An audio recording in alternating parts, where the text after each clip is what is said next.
I'm Lee Hale, and I was the musical director of the Dean Martin Show. Actually, Dean didn't ever want to do a show, as everybody knows. NBC saw him do a couple of specials, and Greg Garrison, the producer, saw him in his nightclub act and thought he was tremendous, and went backstage afterwards to see him, thinking, after all the glasses he was taking during the act, that he was totally drunk. But he was very sober, and he realized that this was an act that they could use on television. NBC and Greg decided they had to have Dean to be one of the hosts of a new weekly television variety show. And Dean said, no, I don't want to do anything like that. I don't want to go in and spend a whole week rehearsing. It's not the thing that I do. And so he made a lot of demands, a lot of money, of course. And he swore he would only come in one day a week, and that day had to be Sunday, so he could do all the other things he had to do. And he thought NBC would never agree to anything like that, but they did, so he had to show up. And the first couple of shows, the first one was with Frank Sinatra and Danny Thomas and a bunch of big stars, and it was a pretty good rating show. And ensuing shows were not so good. So because Dean was only singing one or two songs, and that was introducing the guests, a pointer like Ed Sullivan. And so Greg decided he had to do something else. He had to involve Dean in the show more without having him come in anymore to do any rehearsal. So I was called in from New York, where I was living at the time, and I went to Greg's office. I had never met him. And he said, go down the hall and write something for any two stars of the next show, and let me see what you can do. The two stars were Kate Smith and Mickey Rooney. So I made some sense out of some songs I knew absolutely that I'd heard Dean do, so he wouldn't have any trouble doing it. And Greg saw the list, and he said, go back to New York and bring your stuff out and stay here. You got the job. So week after week, little by little, we got Dean to do much more on the show. And it was all because, well, for one thing, my friend Neil Daniels gave me a list of every song that Dean ever recorded. And I figured that if he had gone into the recording studio and learned this song, he would have some memory of it that I could use on the show. And that was true. So I had Dean did a lot of songs, so I had a whole lot of things to work with. And he may have remembered the melody, but not the lyrics. So I got in the habit of writing special lyrics to almost everything we did to apply to some situation we were doing. And that worked very well, as long as he had the cue cards and he knew the song. And I would always give the guest the first 8 bars of everything we ever did. So he'd say, oh, I know that song, you know. So he went right along with it. We never had him cover any more than that. And as far as I know, the first couple of years, he never knew who was going to be on the show, who the guest stars were, or what he was going to sing. About the 3rd or 4th year, his manager, Mort Viner, suggested that it would help Dean if I would put together a little audio tape of everything that he was doing on the show. So one of the girls on the choir of our show, Melissa Stafford, would come in on a Friday night when everything was settled for the week's show, and she would sing everything that the guests were doing, and I would sing everything that Dean was singing. We put this on a tape, so when he heard my voice, he knew that he had to pay attention to that. So whether or not he listened to it, I don't know. His manager said, oh, he didn't get a chance this week, or yeah, he heard some of it on the golf course, but and as we were coming in on the car, he heard some of it. So it was very loose. But he managed to do everything. And all those years, he never said, I don't like that song, or I don't know that song, or that isn't my key. I had a perfect job, because I had a star who had no ego at all, who gave me no trouble. You know, other shows, I've heard so many people say, oh, can't stand it. He's in every day, and he wants to be a part of this and that. Dean, everything was okay with him.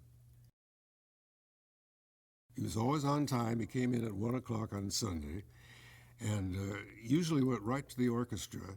So I had everything prepared, have the guests waiting on the side, one at a time, to come in and do their part with him. He just wanted to hear what the orchestrations were like so it wouldn't throw him. And other than that, he did have the cue card boys come into his dressing room, usually just before the show, so he could read through the cards once. That was total rehearsal time that he did for the whole show. He also wanted to get back to his dressing room as soon as possible, so that orchestra rehearsal never took more than 20 minutes or half an hour. And he went rushing back to his dressing room to watch an NFL football game, and which NBC would show him any game he wanted to see. And we would plan the show so that at halftime we'd do something with Dean and get him out there to do something. And then go back to watch the rest of the game, then bring in the audience and do the show. It's as simple as that. And the show was done in its entirety in almost 1 hour's time to make it look like a live show. We only stopped to for set changes or whatever problem we might have had, but for all in all, it was one straight through, and as soon as the Dean was through, he'd walk out, not go back to his dressing room, but go to his car and be on his way home before Les was playing the theme music for the show. He was already away. He never drank except at parties or whatever. He said NBC would never hire a drunk to do this show. What was in his glass we all suspected might be a little scotch, but I went into the dressing room after he left one day and took a sip of it. It was apple juice. It was always the same thing. He wanted people to think that. When he came out to greet the audience, Greg would have him come out just before we were ready to tape. He thought that Dean should say hello to the audience and get them up. And so they always cracked a few jokes that they had rehearsed many, many times, Dean and Greg. And Dean would say, now you folks have a surprise for you. This is not the Andy Williams show with the milk and cookies. This is Dean Martin show with the booze and the broads. Because I was writing all the music on the show, and rather than teach a stand-in to do it, I decided to do it myself, because my vocal range was the same as Dean's, and so there was no problem there. And so it was a great job, because I got to dance with Sid Charisse and sing with Ella Fitzgerald and so forth. Not Frank Sinatra, though, because Frank, when he was on the show, never rehearsed either. I did a medley for them. It's 10 minutes long. I was not to consult either one of them about what songs to put in, so I guessed that I had picked the right ones that I knew they all had sung at some point. They came to the orchestra rehearsal not knowing anything about it, went right through the 10-minute number without any stops. And then the next thing, Frank says, well, let's go do it. Dee says, we got to get an audience in here first. Frank was very, almost the same as Dean, not wanting to rehearse anything. We were nervous because there were so many security people around. There seemed to be, everywhere you went that day, we had to be very careful showing our badges and everything. It was very strange. But yeah, Frank said something to me as he was leaving one day, and he said, you're taking good care of my friend. And I appreciated that line very much from him. But they didn't need anything. Dean wanted somebody to point him in for his entrances at time to time, in case he forgot exactly what was hearing of the orchestra. So that was my job, too, to point him in. Now you go, you know. I was with an act called the Manhattans for 5 years, I played the Palace 5 times, and all sorts of hotels and nightclubs around the country. So I was doing a little performing myself, yes. Then I became a choral director for Carol Burnett's shows in New York before she came to Hollywood. And I always felt that I was so lucky to have worked with, I feel, the 2 best television performers in variety, Carol Burnett and Dean Martin. There's nobody better. Dean was Dean, and that's what everybody saw. I think people, when they were on the show, the guest stars, they always wanted to be, because it was the #1 show, but they were always at their best behavior because they saw that Dean was easy to work with when they watched the show. I had never any problems, well, a couple, which I might talk about later. But they enjoyed themselves, and I would always tell them that Dean was going to be comfortable. He's going to be very charming to you, and he'll take care of any situation because he knows what to do if anything goes wrong. So don't worry about anything. And they were very, but working with me all week long, they must have been terribly bored at the end of the day until Dean finally came in. And so the whole show was fresher because here they were with the star at last, finally working with the star of our show.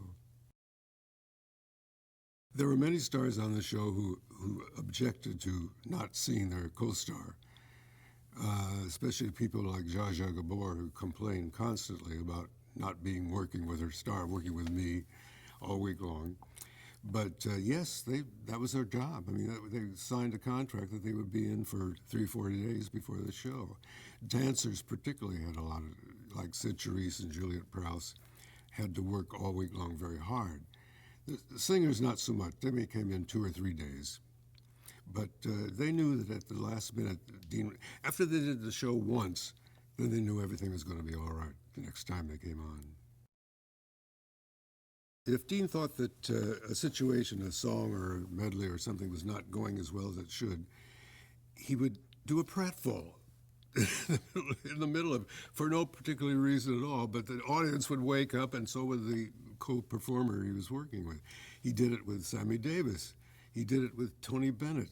Tony Bennett and Dean were on 2 rocking chairs, and Dean must have felt that, well, maybe we should pep this up a little, because Tony was in total awe of Dean, that Dean didn't have to rehearse. And so Dean fell off the chair in the middle of the number, cracking up Tony and making the whole thing much, much better. Whatever mistakes Dean made on the show was left in the show. Today, the bloopers and all the shows that want outtakes from our show would call me and say, "You must have some outtakes for the show." And I say, the whole show was an outtake. We went from start to finish and left everything in. We never took anything out. We never did anything twice. That was our show, a big outtake. It was part of my job to warn all the guest stars on the show that Dean would always be kind to you. He would always be make sure that you had the best look on the show. Your position would be the right thing. I assured them that he would be comfortable with you and he would make you feel very happy and you'd enjoy yourself very, very much. And so after the first time they did the show, the second time they knew what to expect, and they were very, very good with Gene. Dean would come down the fire pole every opening of the show for the first 2 or 3 years. I don't know who started, probably Greg thought of the idea. Then in the 5th or 6th year, we changed that to an elevator coming down with one of the gold diggers with him, bringing him down. And the next year, it was 2 poles, so that the biggest guest star and Dean would come down and eat one of the other poles. Ginger Rogers came down the pole. Everybody but Kate Smith, would come down the pole. She just didn't think it was refined enough for her. Dean was so cooperative with everything we did. We'd do the orchestra rehearsal. I would pay very much attention to him to see if there was any moment when he might be a little unclear about what was going to happen note-wise. And so I would turn to Peggy Lee or somebody who was on the show, and I'd say, "Peggy, you take that part." And she was always ready to do it, or I had rehearsed the stars to know the whole song so that if Dean faltered in any way, they could come in quickly and take over. Well, I was accustomed to having many favorites on the show because they were the big stars in the business. Ella, who was bigger than Ella? She did the show so many times, and she always came to me later and said, "Please ask me back again. I had such a good time." And Peggy Lee, nobody sweeter than Peggy Lee. Greg would not allow me to go to anybody's house to rehearse anything. He always insisted they come to my office. But Peggy Lee had a very difficult breathing problem. So he said, "Go to her house." Well, going to her house meant not only rehearsing, but having tea and maybe a little martini and dinner. So that was fine with me. They were constantly around. I don't think there were many times they felt that because of the show and because of Dean, that almost anything we said was okay. The only time that Dean I ever remembered that didn't want to say something, the writers had written a medley called a garbage medley. And I love garbage in the winter, I love garbage in the fall, replacing a word with the word garbage. And it was a long medley, and after Dean saw me do it, and when he was watching in his dressing room, he called me and he said, "Did you write that crap? Did you write that stuff?" And I said, "No, I didn't. It was the writers. Thank you for recognizing." He said, "We can't." He said, "We can't do a medley like that, talking about garbage when I'm eating my dinner. What will my fans think of that?" So we took it out of the show. Dean trusted us the whole series. He never objected to anything. Um, he objected once when Raquel Welch was on the show, and she stopped her number, her dance number, with she had missed a step or something, so she said, "I can't go on." So he stopped it. Well, Greg, in a booth up said, "Miss Welch, we do not stop the show because of you. I stop the show if I want to stop the show." So she went on, and I had put Jimmy Stewart in the same number, being one of the chorus boys, to help it because it wasn't going anywhere. And she said, "You'll never get Jimmy Stewart to do this." I knew Jimmy by this time, and I thought, he'll do anything I ask him to do. He thought it was great, being one of the chorus boys. She thought it was terrible, but it made the number. How else could it have failed if Jimmy Stewart was one of the dancers? Anyway, Dean saw this going on before he came out of his dressing room, and he called Greg and I in, and he said, "You handled that brilliantly." He said, she was not a nice person when I did the movie with her. I forget what it was now, but she said she was really a nasty person tonight, wasn't she? And so occasionally he would take a part in something. We were going to have Linda Ronstadt on the show, and she came into the rehearsal the first day, and I had put together, of course, a medley with her and Dean. And so before I saw her, I saw a whole bunch of well-dressed Madison Avenue guys with her that were forcing themselves into the rehearsal, and they said, "Well, what do you want her to do?" And I said, "Well, her song, her latest record would be nice." And okay, so and I said, "Well, what she's going to do? What else is she going to do?" I said, "Well, I've written a medley for her and Dean." "No, she won't work with him." I said, "What? She won't work with him?" "Well, she's a guest on the show." I said, "No, she doesn't work with any guests on the show." So I called Greg to his office, and I said, "She doesn't want to do anything with Dean." He said, "Then she's off the show. Then she's off." No, okay, because our star is our star. We don't have any trouble with anybody else. Well, I never got to talk to Linda herself to see how she felt about it because they were a curtain in front of her. So I couldn't do anything about it. That was the day that Greg said, "You are not going to talk to any managers, any agents. They are not going to be allowed in the studio. You'll talk to the stars themselves, nobody else." And from that day on, it was so welcome to me to not have to fight with agents and managers.